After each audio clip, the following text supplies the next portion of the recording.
Since I was young, I was groomed to take over my father's publishing company, which meant not only focusing on schoolwork but also reading a multitude of books to gain knowledge.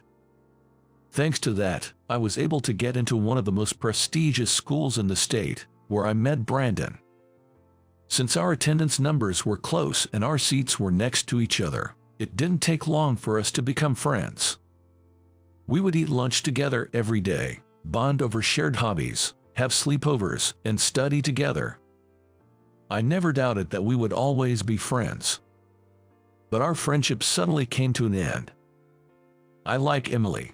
One summer day, as usual, while hanging out at my house, Brandon confessed. Emily was a girl in our class.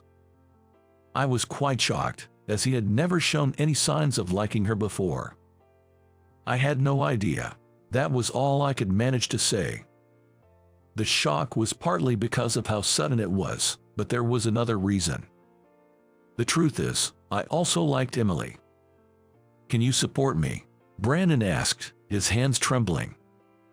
Although I wanted to support my best friend, I couldn't. Sorry, but I can't do that. Upon hearing my response, Brandon looked utterly devastated. He probably didn't understand why I had refused. But I couldn't bring myself to nod in agreement. Sorry, I like Emily too. I managed to say it, barely, but Brandon was speechless.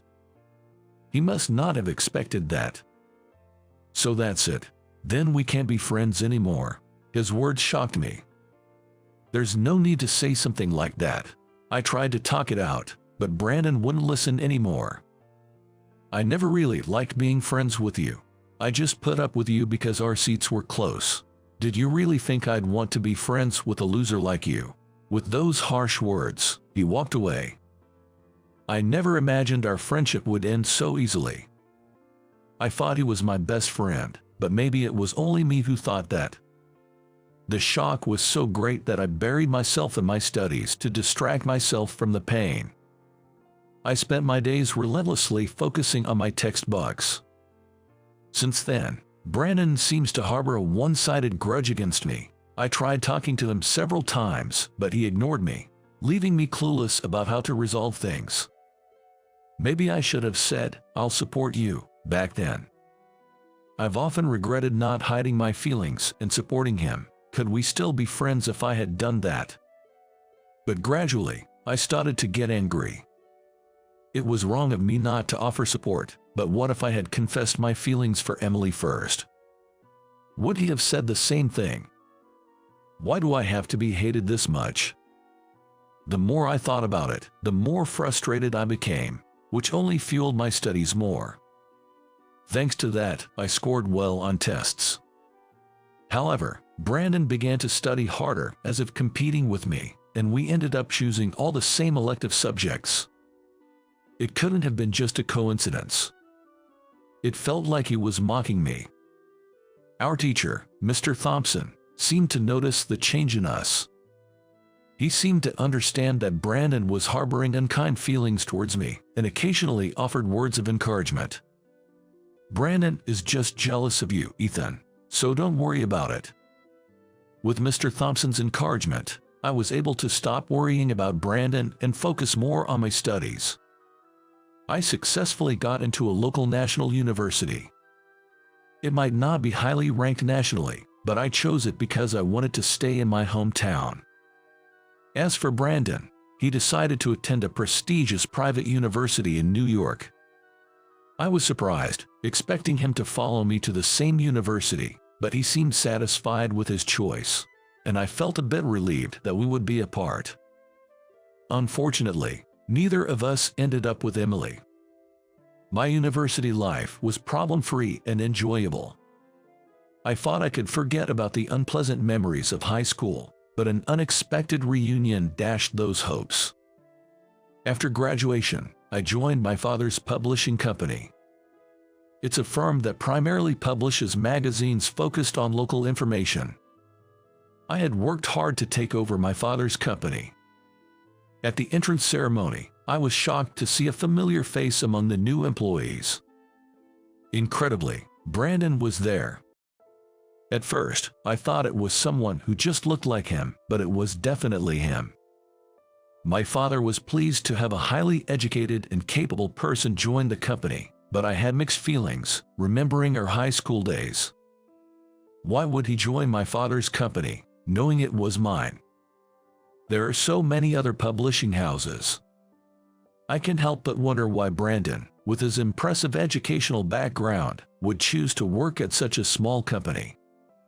I couldn't help but feel there was some ulterior motive. It gave me a bad feeling. Still, we were colleagues, and I tried to interact normally with him. But Brandon's attitude was very cold, and he blatantly avoided me. Our coworkers started to wonder, "Weren't you two classmates? Why don't you talk much?" That's what I wanted to know. I have absolutely no idea why he would do that. The only reason I could think of was our high school fallout. It seemed petty to still hold a grudge at our age. Was he still that resentful?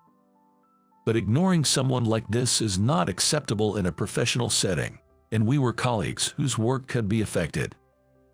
I decided to keep treating him normally. I optimistically hoped his attitude would change, but even after 3 years, nothing did. When I was 27, my father, the president of the company, passed away suddenly. I took over the company, and at the same time, Brandon quit. I don't want to work under a low-educated boss. That was his parting shot. It seemed like his true colors. It felt like his mask had finally slipped. I had been looked down upon all along. I remembered he called me a lowly idiot on the day our relationship soured.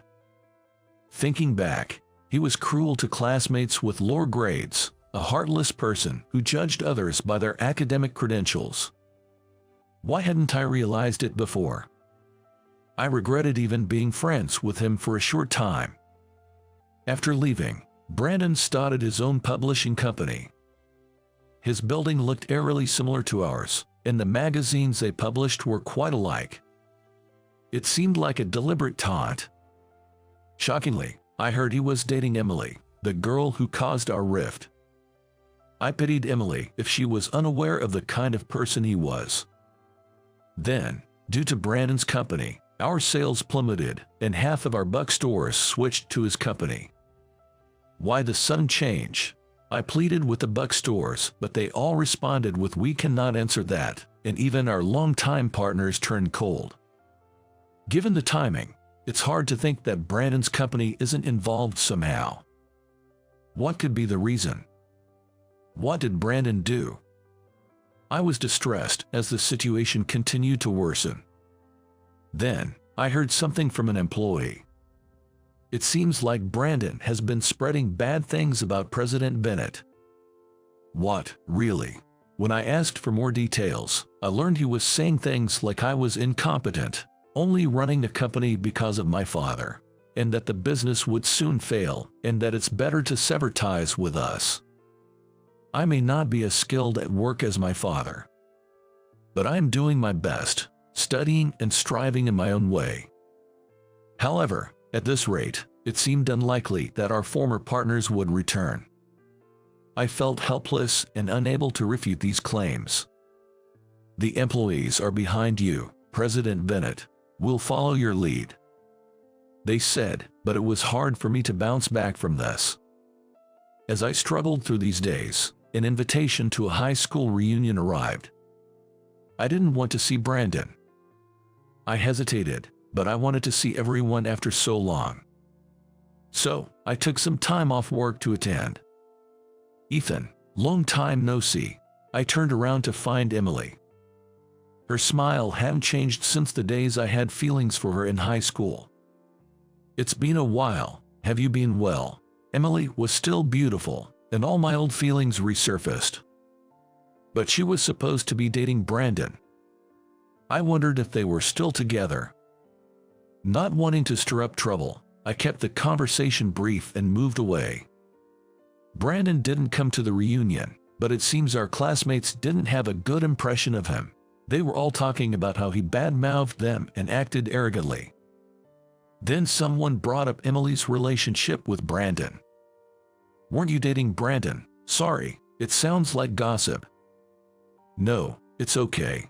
It was only for about a month. I thought he was a nice guy at first, but he turned out to be arrogant. So I broke it off quickly, Emily replied. Hearing this was a relief. I didn't need to be overly cautious. I'm single now. Haven't had a boyfriend for a while, Emily added. Her words sparked a bit of hope in me. Since we met again after so long, I decided to talk to Emily. We hit it off more than I expected, and we even exchanged contact information. Then, when Emily stepped away, another girl whispered to me, Emily had a crush on you back in high school. Really? I couldn't believe Emily had feelings for me. Maybe it's worth giving this old flame another try. After that, Emily and I started communicating regularly, even calling each other about trivial things. Talking to her made me forget the stress of work. She also loved books, so we had many discussions about reading. There's this book cafe I want to go to. Want to come with me? She asked. The cafe she invited me to was one I had never visited before. It seems you can buy books you like inside the store. Being in the publishing business, I thought it would be interesting and educational. Sounds great. Let's go on my next day off. Awesome. I'm looking forward to it. I might be getting my hopes up too high, but I can't help feeling excited. And then the day off arrived, and we went to the cafe we had planned on visiting. There are so many books here. The place was an interesting mix of a bookstore and a cafe. All the books on display were classics, and it was enjoyable just to look at them. There was even a corner dedicated to Brandon's publishing company.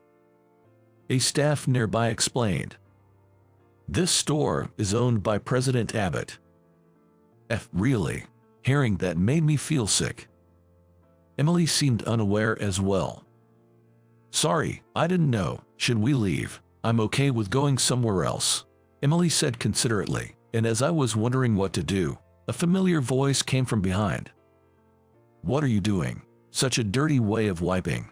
It was him, Brandon. He was berating his staff at the entrance. Then he came inside. Look who it is, if it isn't the low-educated one and Emily. There's no need to talk to customers like that, I retorted, angered. Brandon just smirked and signaled the staff. We have a special product for our low-educated guest. When Brandon instructed, a staff placed a book on the table.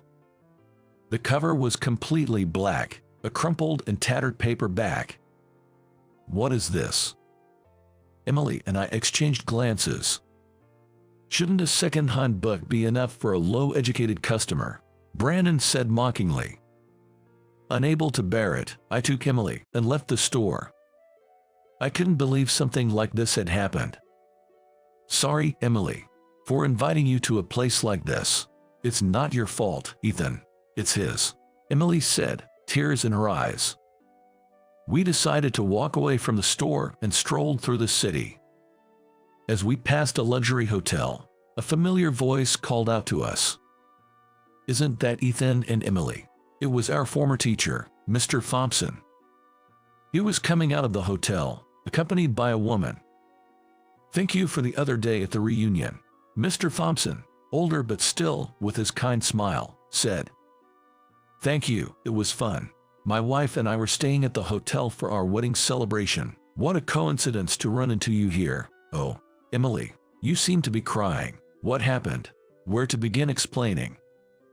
We were at a loss for words. Just tell me, I have plenty of life experience and might be able to help. Encouraged by his smile, we decided to tell Mr. Thompson everything. After we told Mr. Thompson everything about our encounter with Brandon, he was quite shocked. Actually, I lent money to Brandon when he was starting his company. He had debts from university and couldn't get a bank loan, so he came to me. Mr. Thompson looked troubled. He hasn't changed since high school, looking down on others. I thought lending him the money would help him change, but it seems I was mistaken. He hasn't paid back a penny. He's a troublesome fellow. Let's go to his place now. Let's all go to Brandon's place. Mr. Thompson declared, and so we abruptly headed to Brandon's company. At the reception, we learned he wasn't in yet. Call President Abbott immediately. But without an appointment, Mr. Thompson and the receptionist kept arguing. I don't need an appointment for someone who won't repay a loan. Startled by the shouting, the receptionist hurriedly made a call, and soon Brandon rushed back to the office. 3 men accompanied him, but they didn't seem like his employees. Mr. Thompson, what brings you here so suddenly? What do you mean? You're late with the repayment. I came to ask when you intend to pay back. Hearing this, Brandon paled. Please stop. Not in front of my business associates. The 3 men looked shocked. They must be his business partners. You were supposed to pay back monthly, but you haven't returned a cent. You haven't even repaid your student loans, right? The high school received letters about it. I'll pay back, I promise. In his panic, Emily delivered the final blow. Brandon, at the book cafe, you were terrible. To us, your customers, you offered a torn used book, saying it's enough for a low-educated person. You're the worst. I know the real reason for your harassment. It's because I rejected you in high school. You knew I liked Ethan and got jealous. I don't want anything to do with a man like that. I still get emails from you every day, but don't bother me anymore. It's a nuisance. The 3 businessmen discussed among themselves. If what we heard is true, it's hard to do business with you. One of them stated. What? Wait, please. What about the nationwide expansion? We would like to reconsider, seeing your financial instability. You can't even repay your student loans. So how can you plan a nationwide expansion? That's not feasible. Please run a company that suits your capabilities. With those final words, the 3 men left. We left Brandon standing there, stunned, and went our way. After that, Brandon's company quickly went bankrupt. Rumors said he was overwhelmed with debt. He kept begging Mr. Thompson, but was firmly told to pay back what he already owed first, and after that, he became much quieter. As for me, I started dating Emily soon after, and, a few years later, we got married. Classmates and Mr. and Mrs. Thompson attended our wedding, and everyone congratulated us. Business is going well, and the partners who left because of Brandon have all come back. We're planning to expand our operations beyond the state. I want to continue publishing enjoyable books for everyone, not letting down my Father in heaven.